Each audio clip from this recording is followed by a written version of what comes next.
from a couple of years ago. But how would it improve your game to play with your bridge hand closer to the cue ball? And even if it did, would it actually be a real advantage? When it comes to altering your technique to give yourself a more compact cue action, then most people would think about Mark Selby. If you look at the first few televised matches he played from just after he became a professional snooker player, you can clearly see the distance between his bridge hand and the cue ball is actually quite long. But skip forward in time until his first world title win and it's now clear his cue action is a lot more compact. This wouldn't have been the only reason his form improved, but it was definitely something he changed. But why would closing this distance down help a professional snooker player in the first place? Well, a lot of it will have to do with the speed of the table. Notice how much harder I have to strike the cue ball here in this side-by-side comparison with Mark Williams. Even though my table is fairly fast, it's still nowhere near as quick as what you'd see on TV. And if you're playing on the same sort of lightning fast table all the time, then you're simply not going to need so much cue power.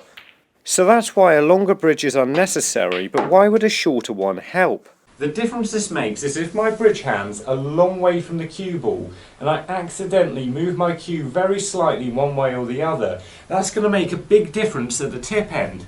However, if I put my bridge hand closer to the cue ball and move it by the same amount, it doesn't make so much of a difference. Basically, the cue pivots on the bridge hand, and because the bridge hand is closer to the cue ball, it means you don't have to be quite so accurate, which can mean you pop balls more consistently and have greater control over positional shots, which helps a lot with close control break building. But why does this help you cue so much better?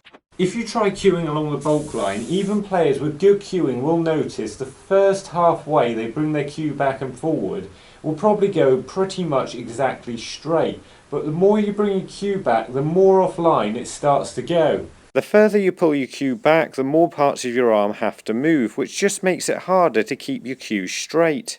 So we got there pretty quick this week. It's a great idea and everybody should shorten up the bit. Oh. Obviously, there's a lot more to it than this. And if you're too close to the cue ball, then you're going to struggle playing powerful shots accurately. And we're going to find out exactly how to get that right after we find Rabin from Solakumbu in Nepal. Really, what this is about is trying to accelerate the cue too quickly.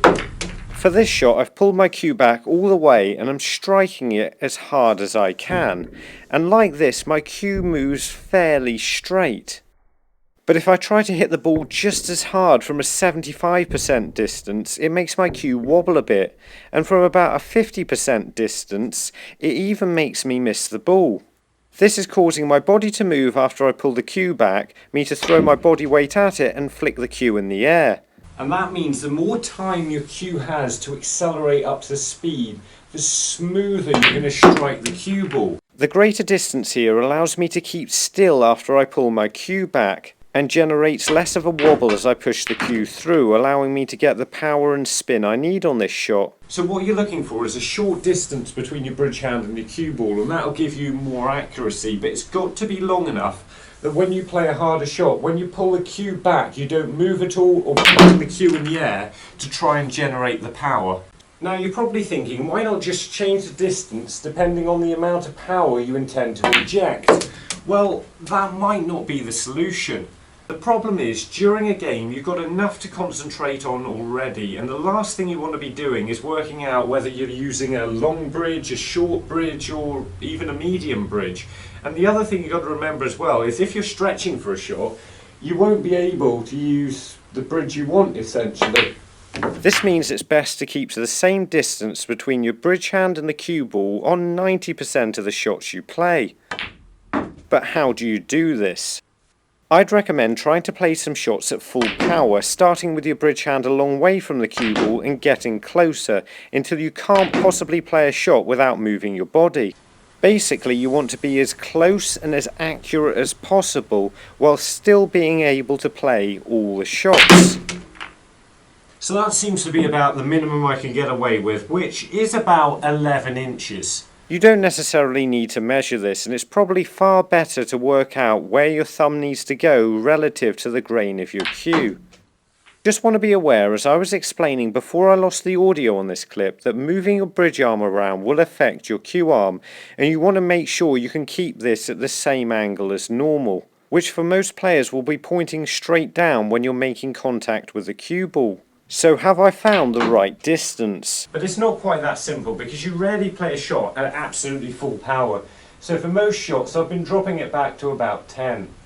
From this distance I should be able to play well over 90% of my shots, and if I have to play the odd one or two at a greater distance from my bridge hand, then it shouldn't be too confusing. You just have to remember, if you see your cue flicking up off the shot, you're probably too close. Now, just because you've got all that distance, it doesn't mean you have to use it, because delivering the cue too slowly can also cause problems. Moving your cue over a great distance like this can cause it to stop and stutter as you try to push it through, which can both cause you to wobble and struggle with the pace of the shot. Just remember, with slower shots, you don't need to pull the cue back all the way to your bridge hand, and sometimes it's a good idea only to bring it halfway back, or sometimes even less, to just allow for a shot that only requires the amount of power you're giving it.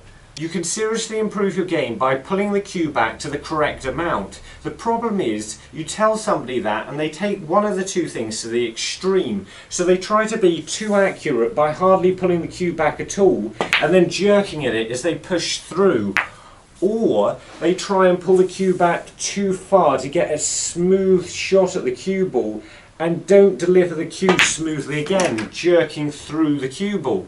Slightly too much is better than slightly too little. Like on a shot like this, I'm trying to play the cue ball off the top cushion for this red. Now when I do that, I only need to pull the cue back about this far. But the trouble is that's marginal. So when I pull it back that far, my arm might come round like this, or I might throw my body at it just to make sure I've got enough pace to get on the red. And you don't want to do that, because that could mean I miss the black. So what I'm going to do instead is just pull the cue back, instead of just about that far, I'm going to pull it back that far to just make sure I've got enough power. So I'm pulling it back that far and pushing it through, and I'm easily on the red.